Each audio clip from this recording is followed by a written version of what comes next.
Hi there. Welcome to Berkeley Castle. Thank you. Home of your ancestors. Yes. It's lovely, isn't it? It's beautiful. Most of what you're seeing here was built by your 18 times great-grandfather, Thomas de Berkeley. Oh, built by him. A lot of this was built by him. Wow, okay.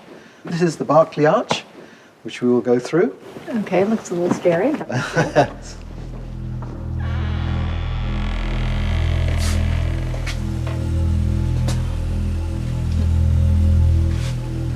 I've been told that my 18 times great-grandfather, Thomas Lord Berkeley, had sent a note to the king saying that his father had passed away. And I would love to know more about that. Well, we have some documents here, which I think will reveal what happened. This is a 700-year-old financial account. Is this original? This is original. Wow. It's on parchment. This is in Latin, of course, which was the usual written language of the time. This is a list of the expenses in the castle, and it's this bit here that is particularly interesting. And what I'm going to do is I'm going to give you a translation of that. For the Lord's expenses in Berkeley Castle for 22 weeks from the day after All Saints until the 5th of April, which was Palm Sunday this year, on which day the father of the king came at dinner time. That's correct. I'm confused. Why isn't the father of the king if he's still alive? It's very odd indeed, isn't it, in a hereditary monarchy? Right. Because the father should be the king. Shall we just look at one other Yes, please. manuscript, which will just give us an idea. This is from 1327, and this is the bit that is particularly revealing. And again, we have a translation here.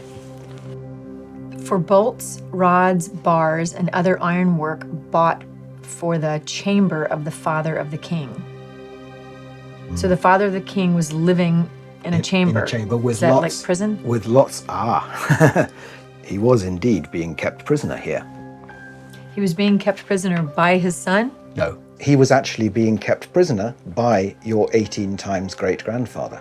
He was the man who was paying for all these locks and bolts and bars to be put on the chamber of the kings. Okay, let's just back up a second. My 18 times great-grandfather, Yes. Thomas Lord Berkeley, is holding the king's father prisoner. Yes. Well, this is getting juicy. Okay, tell me more. Why is my 18 times great-grandfather holding the king's father prisoner? Because the king's father, who was had been King Edward II of England, was a remarkably bad king. This is Edward II, and he, just a few months before this, had been forced to abdicate from the throne. After ascending the throne in 1307, Edward II married Isabella of France. For over a decade, they reigned in harmony, but the queen grew to detest her husband for his many failures on the battlefield and his lack of leadership. He often inflamed tensions among the nobles by picking favorites. Many nobles united over their hatred of one favorite in particular, Hugh Despenser the Younger.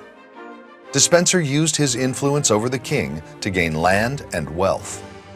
He was ruthless, he was brutal, and he was a financial wizard as well. He was very good at managing the king's money.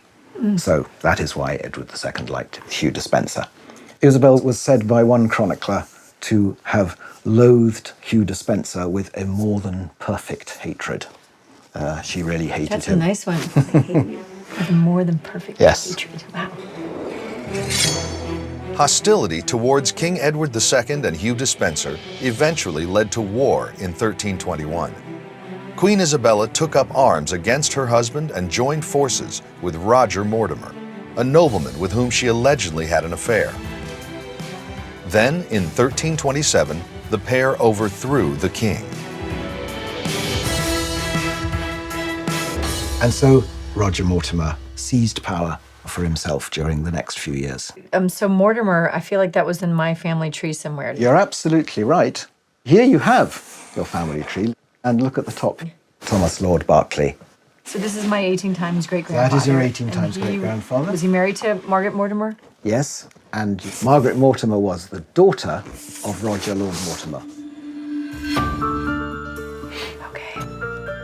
All right. Wow.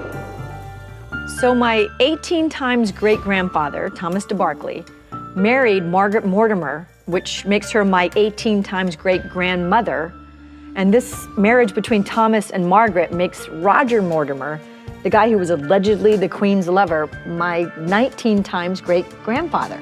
So Roger Mortimer told his son-in-law, Thomas de Berkeley, I trust you, and will you keep this man, Edward II, in your castle in Berkeley? Yes. How come Roger Mortimer had the opportunity to rule the country if he wasn't a royal? Well, nominally the king was Edward III, but he was still a boy. He was only 14. Oh. So you have Isabel, in effect, ruling the country until he comes of age. Mortimer has great influence over her, and there is an element of military coup about this. Okay, did Hugh Despencer ever try to get Edward II out? Hugh Despencer himself did not try to get Edward II out, because if you look carefully at this drawing, what you have here is Mortimer and Isabel at the front. During the Revolution, Hugh Despencer was executed. This is Hugh Despencer the Younger being put to a very, very unpleasant death. So, It looks like it had to do with his private part. well, it did, and several other parts. Are you serious? Looks like there's fire involved. Very Well, strange. they chuck the bits in the fire once they cut them off or cut them out.